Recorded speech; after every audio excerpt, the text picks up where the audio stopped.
Didn't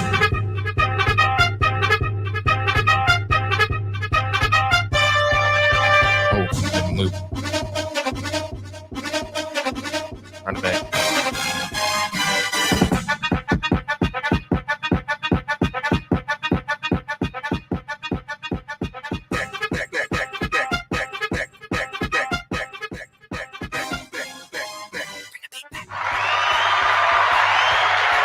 Go ahead, you can take it off. Yes, sir.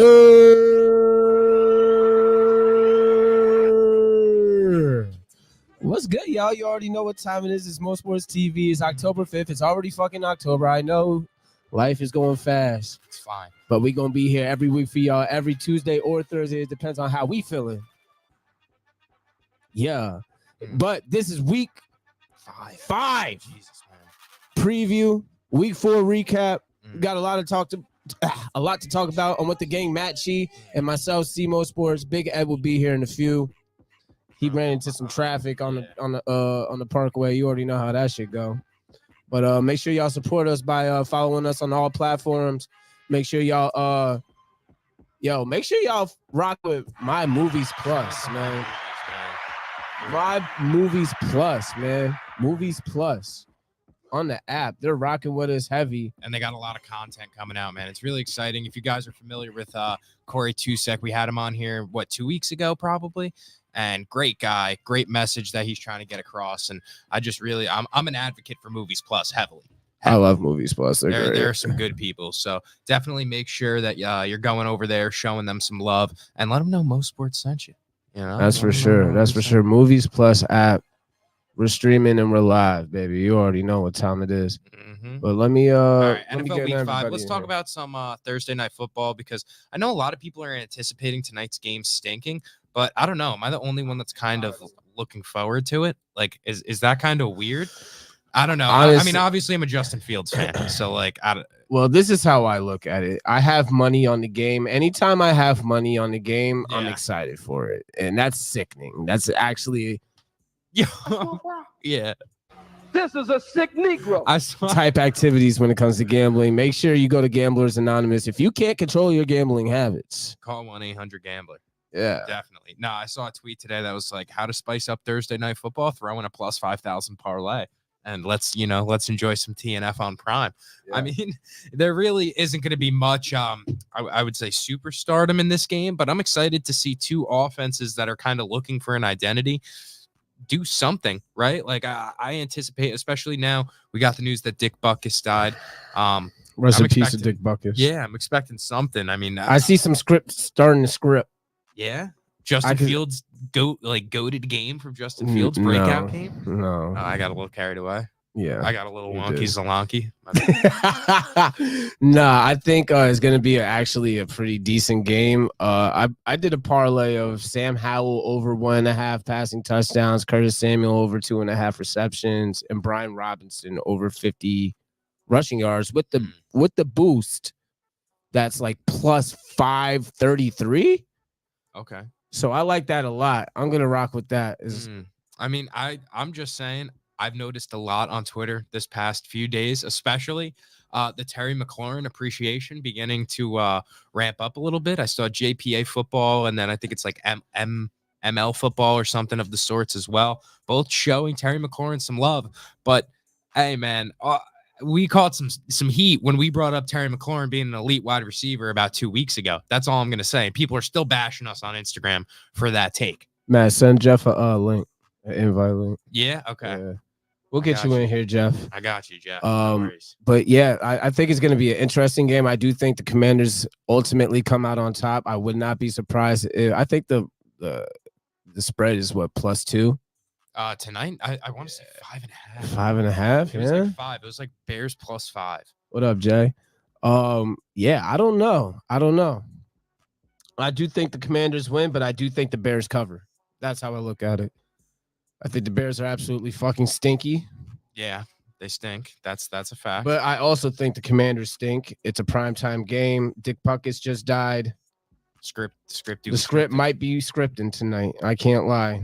I wouldn't be surprised if we see a Bears money line happen because of Dick Buckus. So in this case, a Justin Fields anytime touchdown is looking very prominent because if the Bears are going to win, Fields has to win or Rush. run one in. Yeah, he would have to rush one in order to win, But, like, I don't believe in that script. I'm not going to see it until I believe it. I mean, I don't believe it until I see it. So, I like Commanders all the way through. That's why I did a Commanders parlay. Amander's lay. The Commandos. I'm trying to commando the FanDuel robots. Hey, FanDuel odds, man. They're out here to get you.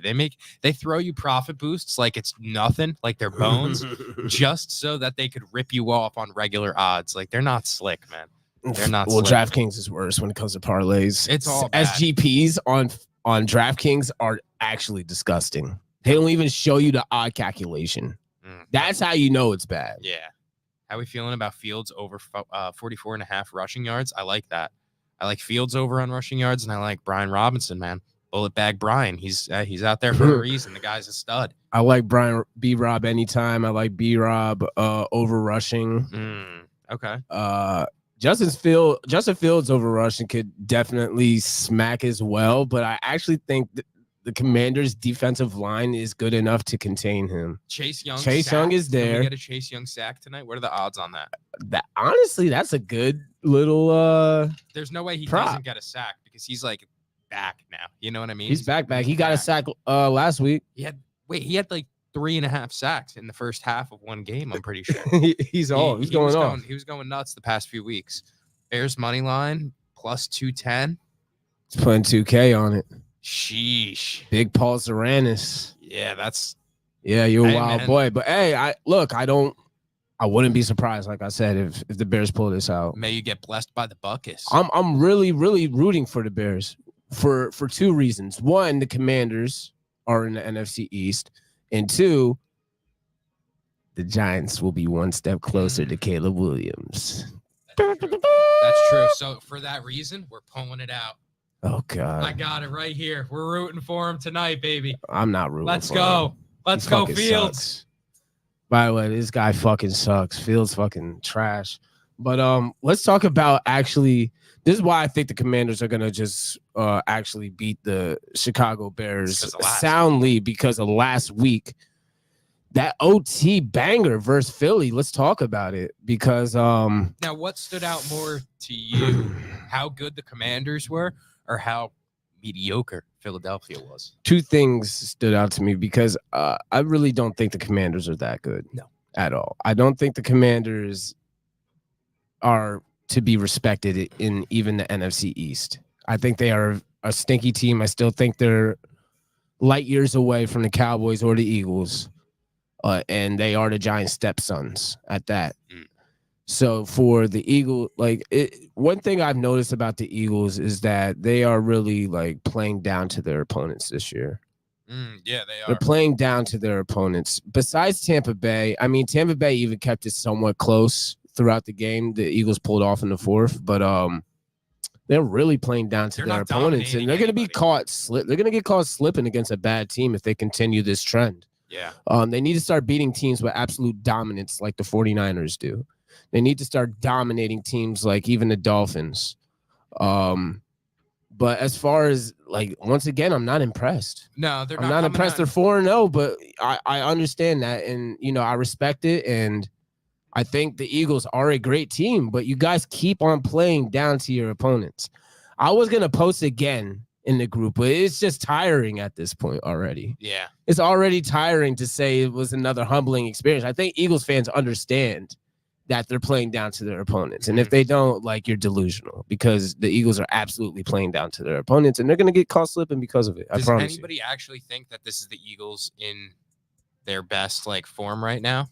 Because the offense even still is not clicking on all cylinders. It's always one guy or the other. We haven't seen a game where they've come out and put up 30 and really just gotten that lead ahead and just held that stout defense. The defense they're slipping up a little bit. I don't know. They've been giving it up, bro.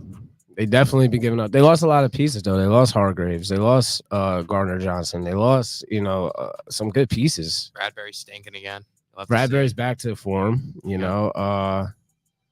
I'm still rocking with Slay. I'll give you guys that. Yeah, Slay's still solid. Y'all lost but Maddox. Yeah, that's it. Right That hurts. Jalen Carter is a fucking godsend, and you guys are so fucking lucky to end up with them because of the poverty fucking Bears. But yeah.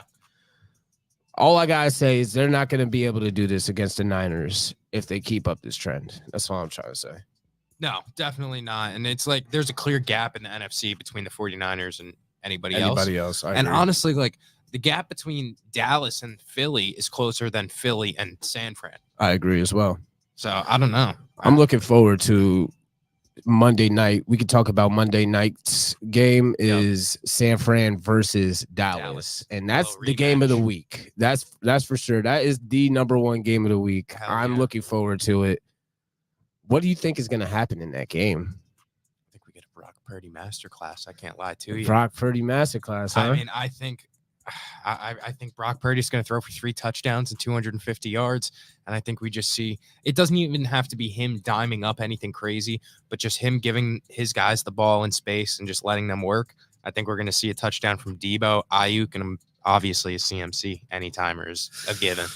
Yeah. I think Dak is going to make some mistakes for the first time this Monday. But playing a good defense, shocking. He hasn't played a real like solid defense yet.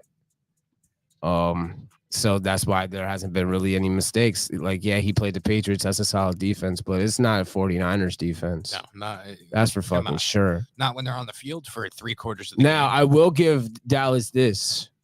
This is the first time since 2021 that all 5 of their offensive linemen will be playing together. Wow, that's pretty. That's a very interesting stat that I saw today. And I'm like, wow, they've been doing this since 2021 without their full 5 on the offensive line. And that might be a contributing factor as to why they've been struggling. Yeah. But I still think 49ers are the better overall team. Losing Trayvon Diggs is going to hurt. Yeah. It's going to hurt. I don't think it hurts that much because I think Blount is just as good, low key. But and I think Stephon Gilmore is absolutely better than Trayvon Diggs. Definitely better. Still has some left in the tank for sure. sure. And that Cowboys defense front 8 is still doing what they're doing. So I mean, people think that the Niners are just going to roll over the Cowboys. That's just not what is going to happen. The Cowboys are here to play. You know, they lost a fluke against Arizona. I think that was an actual fluke, a Vegas trap game. It was 100%. Let's just call it money on the Cowboys. Let's just call it for what we see it. And honestly, I can see the Cowboys upsetting the Niners. It could happen. Yeah, it could happen. It absolutely could happen. I'm sorry. All right, let's get our first caller on the line. Jeff. Okay, you got the equipment, you got the headphones with the Jeff. What up, boys? Equipment. All right. Yeah. You know, you guys aren't the only one with the setup. All right. I love to hear it. What you got to talk about today, man? So two things. All right. One, I'm sorry about your team, man. Man, it's all right. Everybody wants to bag on you, but it's okay. And it's not Jones, it's not anybody, it's just that whole damn team. It's kind of Jones. It's a part of it. Yeah. But anyways, the real topic is I just read an article today on ESPN and they're talking MVP and they have Brock Purdy in the conversation, but not CMC. Crazy, right? So who's your MVP right now? Well, I still have Tyreek Hill right now as my MVP. But I do think CMC will have the strongest case by the end of the year because the Miami Dolphins aren't as consistent as the 49ers in CMC. CMC gets a touchdown every single fucking week. He's gotten a touchdown every single week since he's been on the 49ers. 14, 15 straight weeks now. Not just on the 49ers, even before that. Even on the shitty-ass Carolina Panthers, he was getting touchdowns. Yeah. And he continues to get 100-plus all-purpose yards per game easily. Never mind rushing. He usually gets 100 yards by itself. Easily, yeah. And I don't see the 49ers losing no time soon. And the Dolphins will lose games. They will struggle. They struggled against the Patriots. They struggled against the Bills. You know, the Niners don't struggle. CMC doesn't struggle. So I think eventually it will be CMC's to lose. But here's the thing. MVPs are a quarterback position. Exactly. It's a quarterback position, right? Despite him not being as high up, I think Josh Allen right now, if they were to give out an award, I think they would give it to Josh Allen, just being that it's a quarterback award.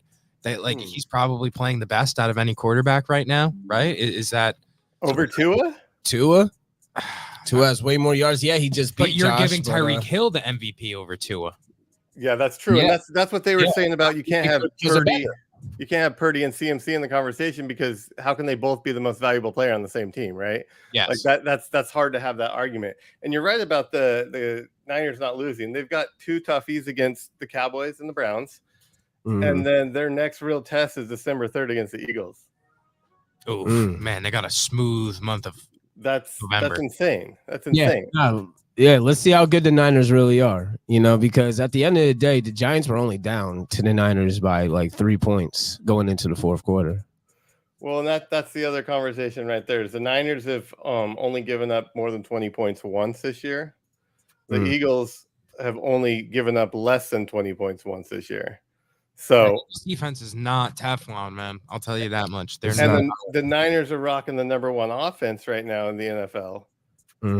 I don't think the Eagles can stand up against that. I don't think, honestly, I've been a Packers fan my whole life, so I've always hated the Niners. And I live in California, so I'm surrounded by Niners fans. Okay. Damn, they are good. It's probably the best. What? Oh, I'm in Sacramento. Sacramento? Okay. Yeah. Cool, like the beam. Like the beam, baby. I think this is the most complete team that we've seen since maybe the 90s Cowboys. Like, really, above the Patriots, like the early Brady Patriots? Because they didn't have the weapons. They had Brady. I mean, he made everybody a weapon. Exactly. Like 17-0. I mean, 16-0 Patriots. With Purdy, with Jimmy G, with whoever you put into that Niners offense last year, they went through 4 damn quarterbacks and they were still winning games. So yes, Purdy's great, but that whole system, that whole team, I think it's the most complete team we've seen in 3 decades. Wow, that's a hot take. That is a hot take. I can't even be mad at it because the success is right there, until proven otherwise. Well, they have to win one first and foremost before they get that title. They have to win one. Yep. They got to absolutely win one with dominance because that's what they were doing. Yeah. No, you're 100% right, and that's going to be what tells the story. Now, last topic is I'm really embarrassed to admit that last Thursday's game was horrible. It was bad, but that's exactly I talked about it at the beginning of the year. That's the Green Bay Packers I thought we were going to see this year. Right. I thought we were going to be in the running for Williams because I really didn't have faith in Love, and now I've got a little bit more faith in him after seeing him for a few weeks. But that was pitiful to lose to the Lions like that division game. I'm gonna tell you this right now, Jeff. The Lions are arguably, I think they are at least the 3rd best team in the NFC, at least, and I'm talking about at least. Yeah. They could give the Eagles a good run for their fucking money. They have. I'm telling you that right now. I think the Lions could give the Eagles, especially with Aiden Hutchinson, the way that he's playing right now. The offense, we already know what the offense can do on Detroit, right? Detroit's gonna put up 30 points no matter fucking what. It don't matter who the fucking defense is. I mean, obviously not every single week, but they have a good enough offense to threaten 30 points every game.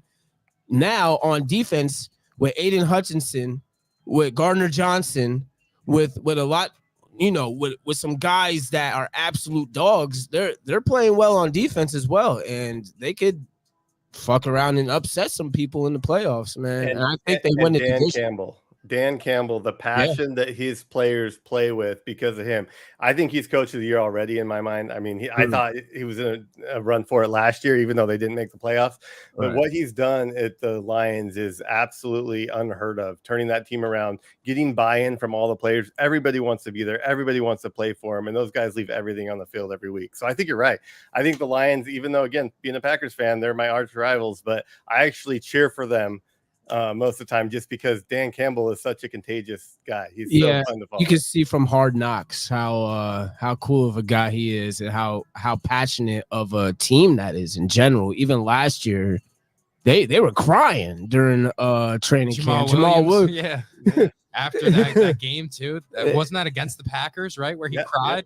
Yep. Yeah, he had like 3 touchdowns or something. And I mean, Dan Campbell said he was going to come out and he was going to eat people's kneecaps. We're out here now winning football games and a result. Like, I can't be mad at it. They haven't even unleashed Gibbs yet. No, Gibbs isn't. He doesn't have a chance. He doesn't have a chance. They're putting him in the pocket for later on in the year. That's what I think. Yeah, he's a second. They're gonna wear down Monty. If you got him on your fantasy team, don't trade John Gibbs. I wouldn't trade him. Just bench him for now. Just bench him. So that's actually a really funny question when you talk about benching a running back now. Do you think what we've seen this year is going to affect the running back market next year? Are we going to see any contracts? Is it going to be? I mean, Jonathan Taylor's still sitting over there in Indy on the pub. They're killing themselves every year more and more. Yeah, like they just make it worse and worse for themselves every single year. Saquon's not helping anything right now. Nick Chubb's leg fell off. That doesn't help. Nick Chubb is cooked. Eckler's been gone for the past 3 weeks. Yeah. Jonathan Taylor is not even suiting up this week. I don't even think, and he's off the fucking. Dobbins tore his Achilles. I mean, like it's all bad. There's nothing to show me.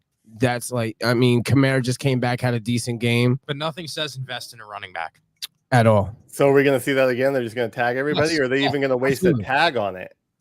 I don't even see him being worth $10 million if they're not going to give him a contract. On the guy, I'd say. Depends on the player, right? Like I feel like the only running back right now deserves real money is Christian McCaffrey. Yeah. Nobody else deserves like a long 4-year contract, in the NFL as a running back. The lifespan is way too short. It's usually 1.5, 2 years, 2.5 years, tops for most running backs. Now, if you're talented, you'll get like maybe to 5 years before somebody rips your fucking kneecap off.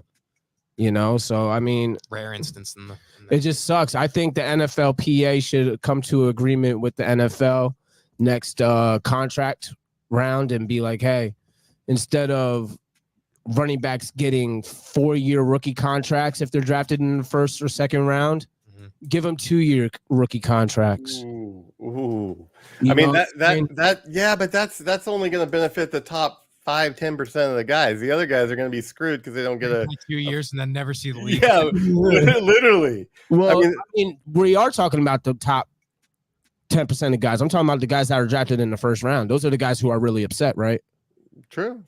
And I'm talking about first round talents only right now. So like, yeah, I mean, that's who's really getting affected in the running back market is the top guys. Yeah. Right. The regular running backs, the young running backs, they don't care. They're getting their bread and they're getting gone, but the Ecklers, the Saquons, all of these guys, Swifts, the Jacobs, Taylors, they were all drafted in the first round, So what do we think happened to that then? I mean, we used to have running backs that would go 10 years. I mean, Barry retired early at 31.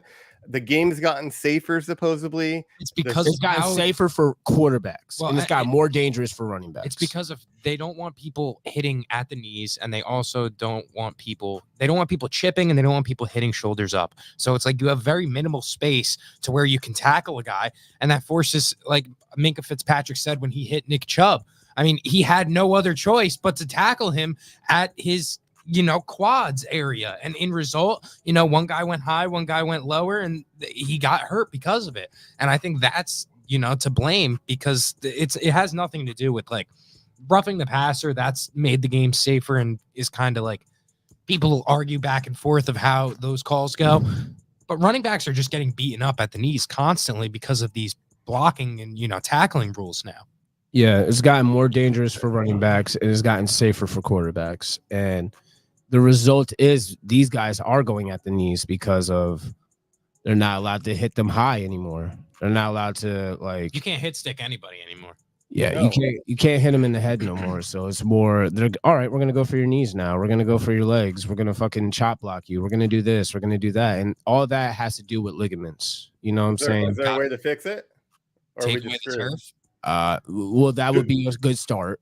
Is banning turf because in general, and that's for all positions, not just running backs. Got hurt because his cleat was in the turf while he was, getting hit. If that was his foot would have gave out, and that would have been it. So what was it, $11 million or something for them to replace every stadium with grass that has Real turf in it grass. now. Yeah. It's Oh, not God. really the initial God forbid, cost. 11 million. That's Yeah. a drop in the butt. Like seriously, and they don't want to do it. Why? I'm gonna tell you why, because the initial payment isn't what's the problem for the owners. It's the maintenance of the grass that is what's costly. You gotta spend like $3 million a year on maintenance of the sod. You know, replacing the sod, watering it, cutting it constantly, doing the lines. The line work is really where the money is, where the money's being spent on the Super turf. Bowl, you could do it like you could spend a ton of money on it, and we saw in the Super Bowl that it could still be wrong. I mean, they had the sod father out there, and he still fucked it up. You know, it was still too slippery. They can't. The problem is with these big events with sod is that they're putting in the sod day of or day before. If it's sodded, if the sod is connected to the dirt at the bottom, which takes a couple of days to do, then you won't have to worry about those slipping things. But if it's $5 million a year to do it, they have more dead money on their payroll right now than that. It doesn't make any sense to me why they don't do it. I will say though, Green Bay's got real grass, and our field looked like shit from week 1. So yeah, you're slipping around, but you're not necessarily pulling ACLs and shit like that. So I don't know. I think they should do it. It's a performance thing, like you said. Like it's a little bit tougher to catch on your cleats, you know. But also with turf, it's too easy to catch on with your cleats, you know. So they got to find a happy medium. There needs to be some technology made, artificial turf that is safe, that feels like sod and takes beatings like sod. You know what I'm saying? Mm-hmm. You would think that there would be a proper technology by now with the way technology is ran in this world, that you would think there would be a surface, ideal surface would have been made by now. But, we can get to Mars, but we can't make a surface to run on, play football on. Right, exactly. So you know how that goes.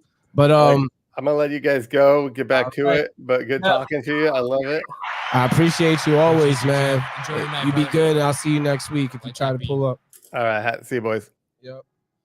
All right, cool, man. All right, man. Let's go back to these previews. What else we got in this next week's schedule? Anything really catching your eye like that? I like also the Chiefs Vikings. I think that's going to be a high-powered game. Is this a get right for Kirk where he could finally get the ball back in his hands instantly and just pass? That's all he likes to do is just throw the ball, right? Well, here's the thing. I think the Chiefs have been playing down to their opponents as well. I think they've been playing close games every single week. They've been playing good opponents every week. They played a close Lions game. They lost. Yep. I think the Vikings are going to give them a little bit of problems too with their high-powered offense. I think Kirk is going to be able to get some shit off. I think he is. And I think they're going to put up 21 plus on the Chiefs. They might, but Patty's going to go crazy. That Vikings defense is poo-poo. It stinks. It's really bad. And I don't think I just can't see a scenario where the Vikings can compete. And they might put up 21, but they're not going blow for blow. Like if they're putting up 21, then the Chiefs are putting up 50. That's all I know. Pat Mahomes might go for the record now. He just watched, Miami 2 weeks ago put up 70. He might just start slinging the seed, knowing that they have, White Castle employees in the Vikings secondary. So I don't know. I think it's going to be definitely is Taylor Swift going? Do we know if Taylor Swift is She'll be at every single game for the rest of the year. I promise you. She'll be in the skybox of every single Chiefs game for the rest of the year. Just doing key lines. That's it. And key limes and key lines. Yeah, that's all that's happening up there. Key lime pie, baby. Her and Jackson Mahomes skiing in the suites. That's it. Black diamonds. It's crazy. Oh man, Eagles Rams will be interesting. I mean, this is another one. The Eagles could really slip up here if they play down to their opponent, man. You can't play down to the Rams. I'm gonna tell you why, especially if Cooper comes back this week. I don't think he's back this week, but I think next week he will be. I want Cup to play this week so bad. Shit, my fantasy team wants because as well. The Eagles secondary is sus. Poo-poo. Cup could go crazy, or Puka. I saw a film of Cup at practice today, and he was looking quick. He was fucking. Boy, he was making Puka look like a punk, like a in them cone drills, bro. He was really. He's ready to play. The way I saw him go through the drills, he's ready to play right now. I just don't know if the Rams are ready to play him against the Eagles. Yeah. But the Eagles, like I said, it's not a good secondary. It's a good way to gain your confidence back and get back into rhythm going against Bradbury. Or I think Slay will be on Puka. Yeah. Yeah, probably. And don't let Stafford, get hot. That's all I'm going to say. Matt Stafford, when he starts unleashing the ball, I don't know. If Kyron Williams can play, I was just about to say that. That's going to be really pivotal. I think that's really what's going to decide this, how crazy the Rams can get on offense. Kyron Williams needs to step it the fuck up. That's all I gotta say. He's getting mad volume, but he's not getting the yards per carry that I'm liking. He'll get 2 touchdowns, but how far away was some touchdowns? I haven't really watched Rams games. Neither have I. Like that. But I mean, from what I've seen, statistics wise, the stats are there. But if you're right, he's getting the volume, and he's not. Yes, they're Chips Ahoy. Eagles secondary is Chips Ahoy. I will say that they will get 8. Pause. What do you think will be the largest blowout of the week? It might be the Giants Miami if shit gets funky. I actually think it's going to be a good game, but the way the Giants have been playing, it's either like very good game or blowout. I'll tell you what, man. The New York Football Giants against the Seattle Seahawks Monday night. That was the night that I really lost faith in Daniel Jones as a Giants fan. You said it in the group chat. I have not seen as bad of a play out of Jones as that pick six was. That pick six hurt. That staring down Darren Waller the entire time. He turns that button around, and you just give it up. You just gave it up like a cheap, oh my goodness. Like a cheap slut. Yeah, it was bad, man. That was really disgusting work from the Giants. And I'll tell you what, man, if this game this week is a blowout as well, I'm like 65% in on Caleb Williams, doing anything we can in our power to make sure we get him. If we lose this week to the Dolphins, as bad as you're saying it possibly could get, it could get bad. It really could. It could get very bad. And when we have Wink Martindale making public comments, talking about he's crying at night every 2 hours. Our defensive coordinator is up having sleepless, teary-eyed nights. Here's the thing: our defense is not even bad. It's not. We don't even have a bad defense. It's our offense that's absolutely fucking terrible. But Mr. Hayward versus Neal. Lord, hear our prayers. Oh man, it could get really ugly. I just want to recap real quick the Giants Seahawks. Obviously, it was probably. I feel like this was a worse game to watch than the Dallas game. This game frustrated me way more because we were actually in the game. We were actually in the game all the way until that pick six. Seahawks didn't win the game. The Giants lost. That's how I like to put it. I mean, 11 fucking sacks is unbearable to watch. It's the most unbearable thing to watch as a sports fan than having a terrible offensive line and giving up more than 7 sacks. 6 sacks, too, I'm ready to lose my fucking mind. Okay? Yeah. 5 sacks, I'm ready to fucking lose my shit. All right? 11, I was just laughing at that point. I turned it off after probably like 7. I was laughing the whole time watching. But Jones had absolutely no time in the pocket. I'm going to say that to say this. Terrible offensive line. Not a single quarterback would have been able to work with that on Monday night. Not one. I don't give a fuck. Not even Mahomes. Nobody could have been able to work with that. Literally. But I'll say that to say this. There is no fucking excuse. No fucking excuse for that pick six. Absolutely no excuse. And anytime Daniel Jones actually did have time, he folded. He didn't place the ball where it was supposed to be. And here's the craziest part. He passed for over 80% against the Seahawks. But they were all under 5 yards. And completion. They were all just snap, throw. Snap, throw. I don't even think we took one shot past 20 yards. No, we didn't. We didn't take not one shot. Now, that's saying something about, obviously, the offensive line. He doesn't have time to even look downfield. 2, it has to do with Daniel Jones not even being able to read shit correctly because of how much time he has. 3, I don't even think Kafka is even dialing up anybody going deep. Well, I have an issue with the fact that Jordan Whitehead is then coming out a rookie. and talking about Daniel Jones and saying, we knew coming in, Daniel Jones loves to stare down his first target. When a rookie is making these types of comments about your quarterback, I mean, has he regressed in this past year? I mean, we were defending him saying he threw for 300 yards and 2 touchdowns in a playoff game against the Vikings, and now all of a sudden we're seeing regression. This is insanity. That's not what we want to see. I definitely think Daniel Jones has regressed this year since last year, and it's a fucking shame. It's a fucking shame. And you know what? Oh, $40 million. Oh, they're making fun of us. Okay, it was a mistake. But guess what? It's not 4 years like y'all think it is. It's 2 years. We can opt out next year.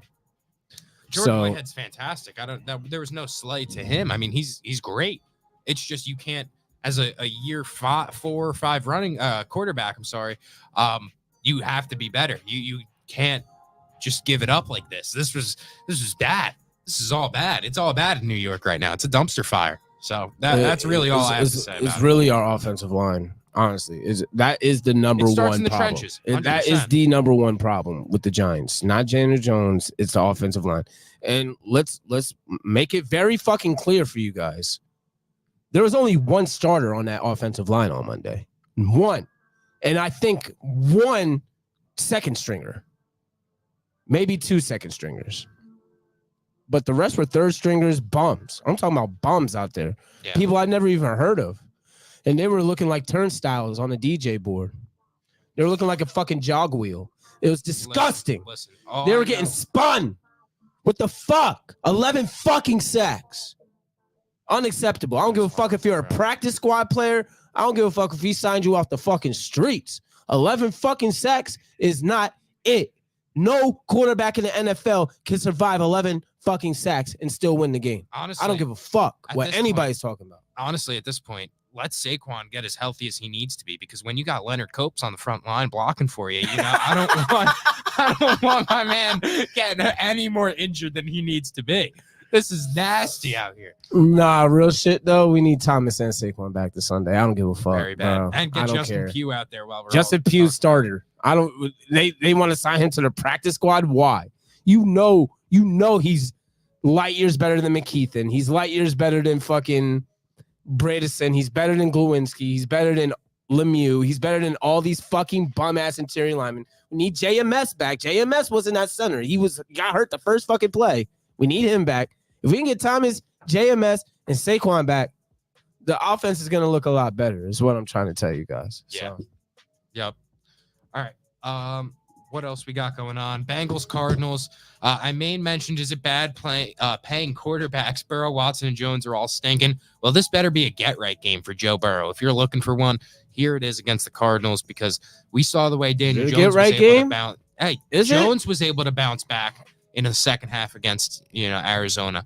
I need to see something here from Joe Burrow. Obviously, the injury to T. Higgins kind of stinks, but pick up Tyler Boyd in your fantasy leagues. What happened to T. Higgins? He got hurt? Yeah, it's like a knee sprain or knee bone bruise, something of the sorts, I want to say.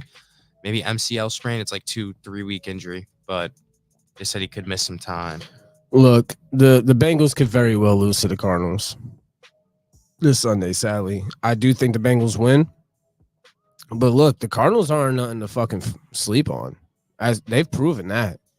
They gave the Giants a run for their money. They beat the Cowboys. We've got a DJ Moore touchdown. Got a DJ Moore touchdown to start the game? Yep. The Bears. The Bears. The Bears.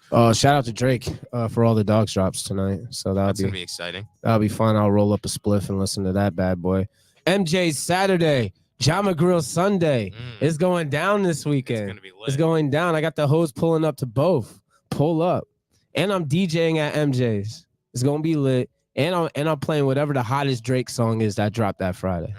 I promise. I mean, I could be wrong. I don't know why I thought it was a knee. I could be totally I don't know. There's so many injuries in the NFL. I just look at if you guys are not plugged in with Dr. Jesse Morse, the fantasy doctor on Twitter. Yeah, he's great. That guy's the fucking GOAT, man. The absolute GOAT. Can we do a little switch of pace real quick? Let's talk about some MLB playoffs real quick. I think that Philly Braves, Jeff Tillman, that Philly Braves series is going to be really good. There's going to be another second round banger. That's That's who they played in the second round last year, correct? Yeah, I hate enjoying. I do think the Braves are going to beat you guys this time around, though. I'd agree. I think the Braves got y'all this time. The Braves are pretty nuts. And they're fucking crazy, bro. I feel like that Cinderella run, you know, you can only get so much lightning in a bottle. So I'm excited for the Braves. They, anytime, like, who's going to be the hidden gem for the Braves this series? You know what I mean? Like, it's kind of that pace with them. So whoever wins that, look, I give much respect to the Phillies this year. I really thought it was a fluke run. And it wasn't. They're fucking good. They're a good team. Getting Trey Turner helped a lot. Bryce Harper staying healthy helped a lot.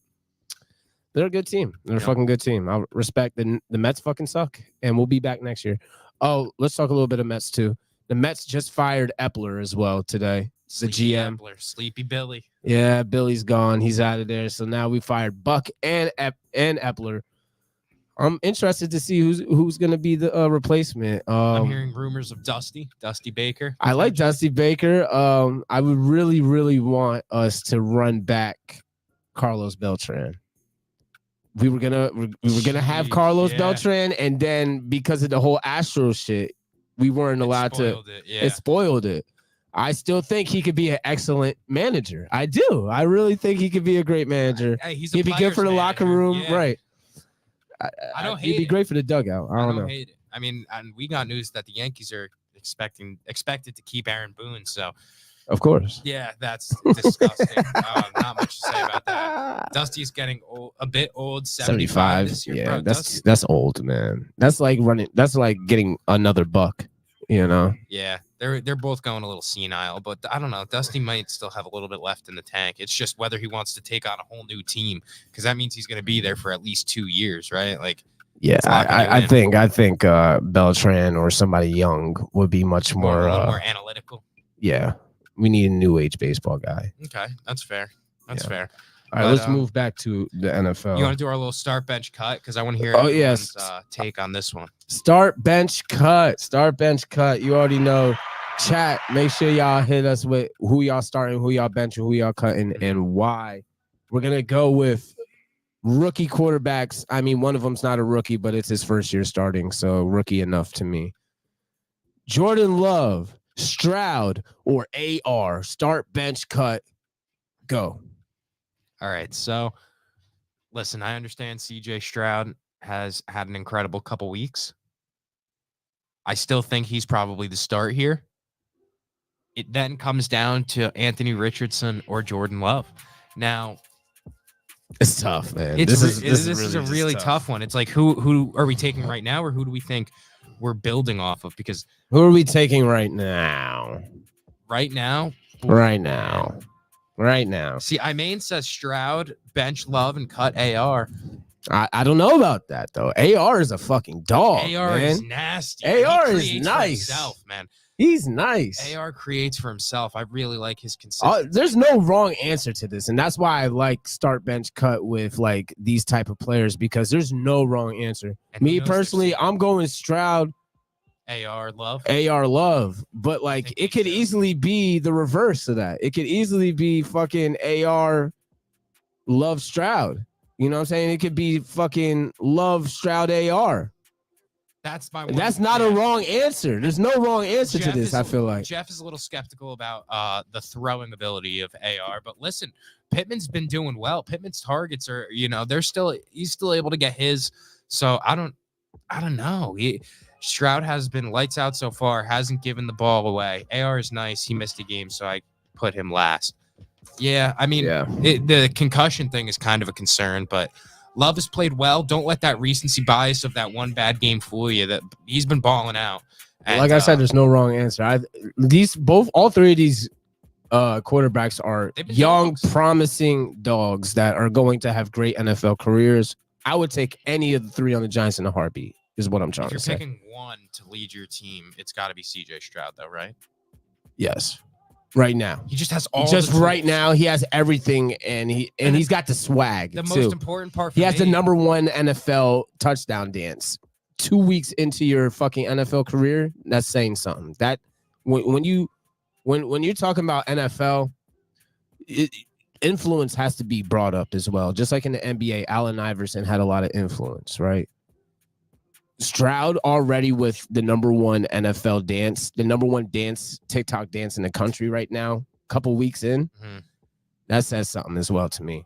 Yeah, and Stroud's doing this all with a pretty shitty offensive line as Yeah. well, which is really Terrible the most with impressive an one. ass team. Now, don't get me wrong, Nico Collins and Tank Dell, great additions, but are they dogs or is it just Stroud making them dogs? A little bit of both. Right? So, I mean, let's see what happens with these Texans. I'm very invested in the Texans to see how they do, because I thought this was going to be a very bad team, but they have proved me wrong thus far. Houston, Atlanta, Falcons just can't get out of their own way, man. Desmond Ritter's really bad. He's very, very bad. He's somebody that if he was in that, like he that's going to be a good game. That conversation. It's going to be a good game. I think Houston wins, though. I agree. I think Houston wins too, just because Ritter is just that bad.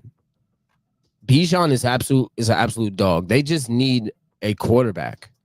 And here's the thing: the NFL is going to get real interesting next year because the fucking quarterback draft class this year is insane. Oh yeah. Let's not just talk about CJ Stroud here. I mean, not Stroud, but Caleb Williams. You got Shedeur Sanders. You got Penix.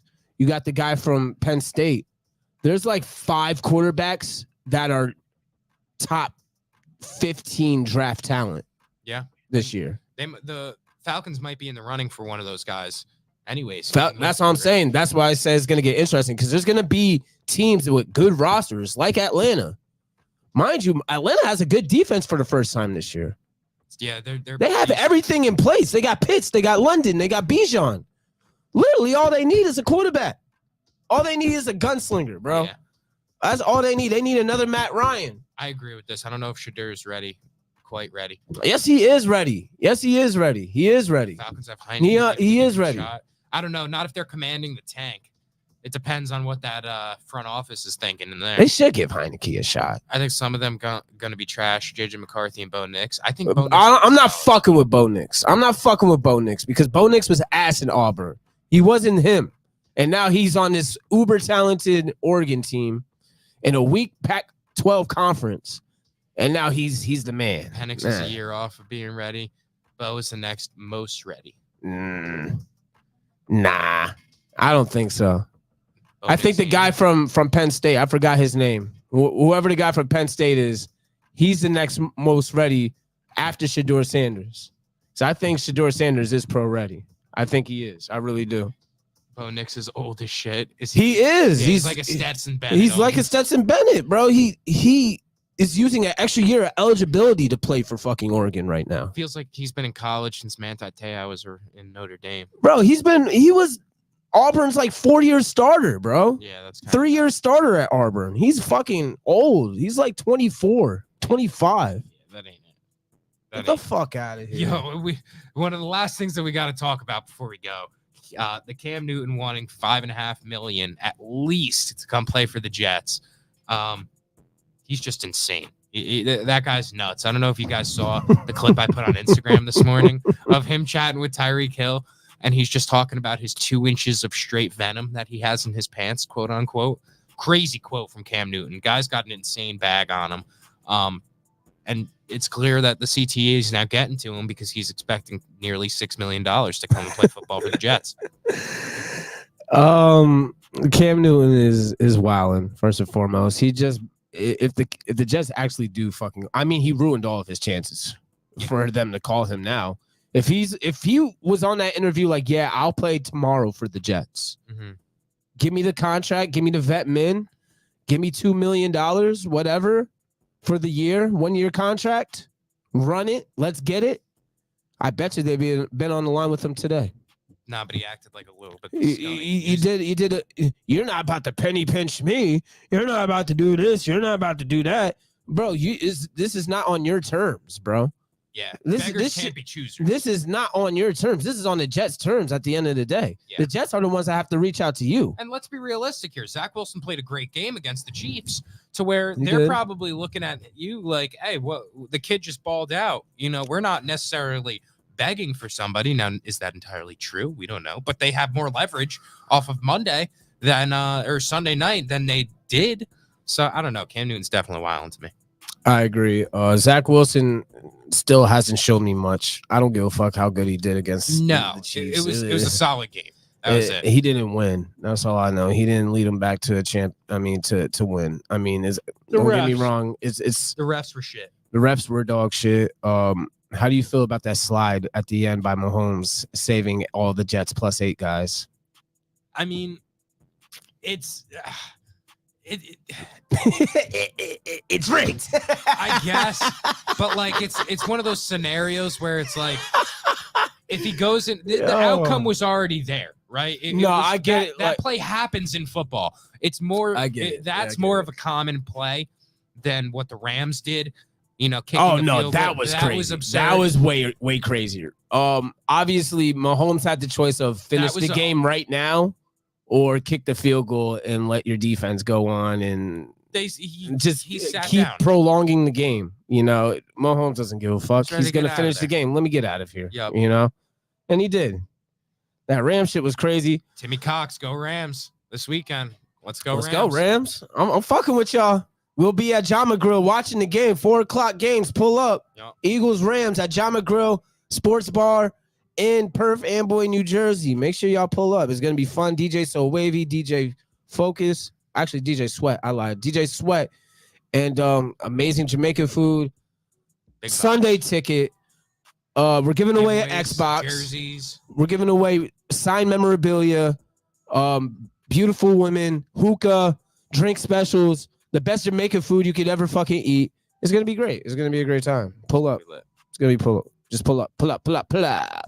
But one more thing. We got one more topic left, and Brock Purdy is a very interesting story.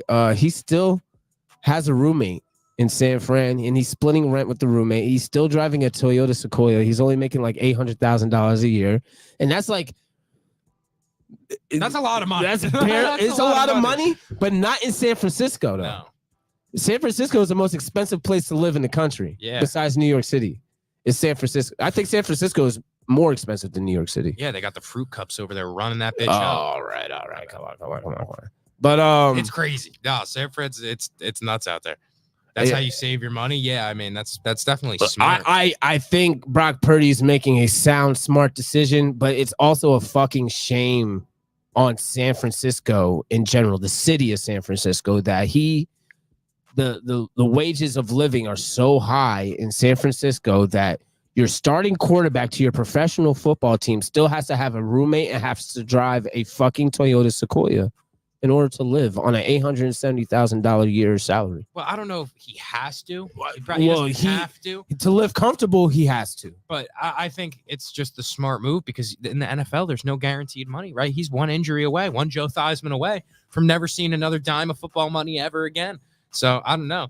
Said it right here. There's no need to rush just because you play in the league. He's about to get a big bag once that contract runs up. I agree. Sure. I think he's just. I'm saying that to say this. It's a shame on the city of San Francisco. I'm not saying Brock Purdy is stupid. I think Brock Purdy is absolutely smart for what he's doing. He's making the right decision. I think the city of San Francisco is the ones that need to be laughed at because how the fuck are you making $870 a year and you still have to have a roommate and drive a Toyota Sequoia? If he was making that $870 in motherfucking Tennessee, oh man, on the Titans, he'd have a 2-bedroom house with a nice car and still be living the same wages. You understand what I'm trying to say? If it was in Dallas with no income tax or Florida with no income tax, you understand what I'm saying? But he's in fucking Cali and San Fran at that. And that's not, it's still living paycheck to paycheck if he has his own, penthouse loft in San Fran. You understand what I'm saying? Yeah. I get it. It's what's wrong with contracts. I personally think all contracts should have 50% of their value be incentive-based to give guys like him a chance to make more.